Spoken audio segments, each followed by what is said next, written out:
What's up, Book Spring Peace Bros? Today we're going to cover the top 5 books I will never, ever, ever, ever read, no matter what.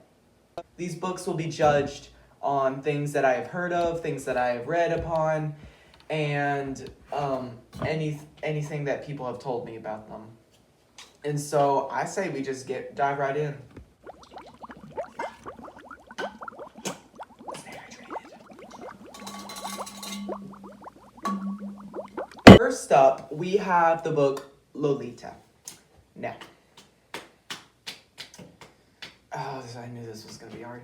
I understand that it's supposed to be, I don't know, maybe a philosophical book about the subject of obsession, but I don't know. I mean, it just hurts my stomach thinking about it. And the cover of the book, and Kubrick directed the movie for it, and he's a weird dude. I mean, The Shining, the book, was very simple, very straightforward. Stephen King did it really well, and then Kubrick made it into a movie, which was really good. I will say that, but it was different from how Stephen King wanted his book to be. Here's Johnny! I saw a clip from it, and I'm like, I don't think I can watch it. And I mean, there's lots of bad movies out there, and I just don't want to be a part of the book. I don't care how short it is. I don't care how long it is. I just don't want to read it. I had a friend of mine who read it and said it was messed up. And she watches all sorts of horror movies, reads all sorts of books. And I mean, she said she regretted reading it. Next up is Karl Marx's Communist Manifesto. Now, I'm a little two-faced about this because I 100% am for reading books for the pure appreciation of it. As in, I don't mind its explicit content of any book as long as its purpose is upheld to what it's sought out to be. Type A example, the Saw movies. It has extreme gore and notorious violence, but it is justified by the plot and the meaning behind the movie. Now, if you were going to watch a movie like Hostel, you would probably throw up your guts because it's just straight up sadism, which is deplorable. The reason why I'm bringing this up is because Karl Marx established the problem with society as why he proposed communism to be a solution, not necessarily a good solution.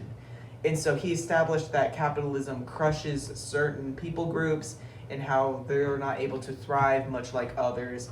And I mean, as much as we want to ignore the problem, people are always going to struggle, and it's just going to look different with different types of government.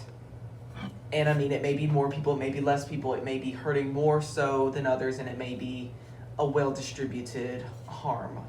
And so I would be interested in the future reading his reasoning as to why capitalism is not a good way to have the environment set up. I will not, however, read any of his solutions. And I'm not one to get political or anything, but you can just pick up any history book and see how communism played out. And I mean, I'm sorry, it's true. Next up, we have 50 Shades of Grey.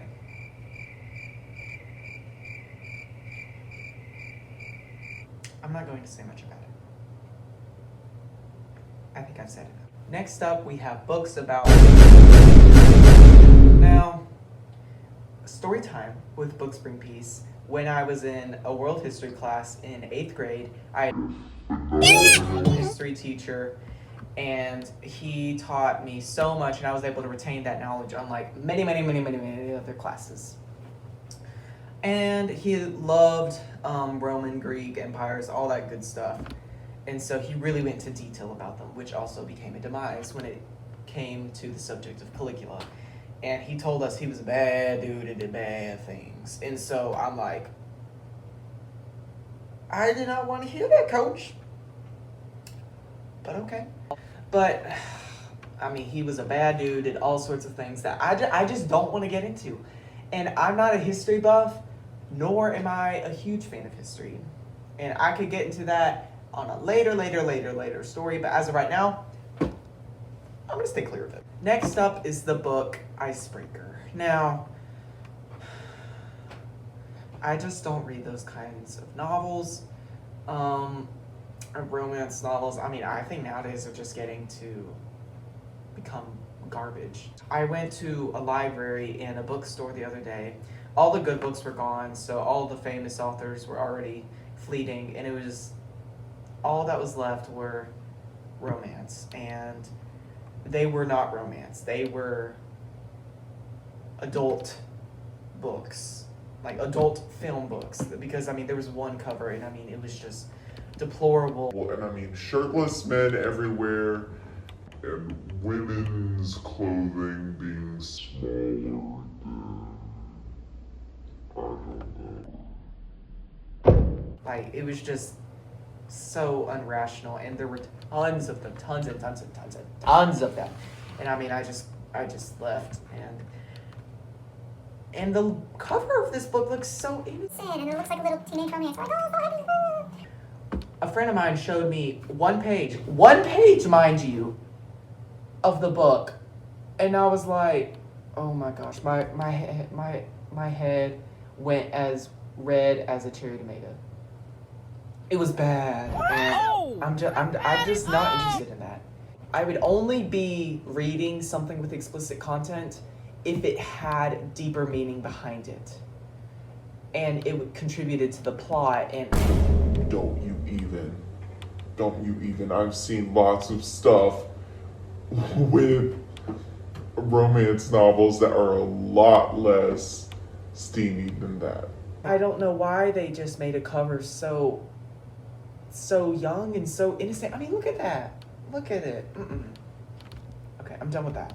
I'm done. That's going to be all for today, and I hope you hit that subscribe button, leave a like, and leave me a comment. Y'all, I love comments. Love them. And so if you have any ideas for more videos or more shorts, or if you just want me to do something, I mean, just reach out. We're all family here. And C. Dripius loves y'all's support. I hope y'all keep her in y'all's prayers. And I will see y'all again soon. Bye, Book Spring Peace fam.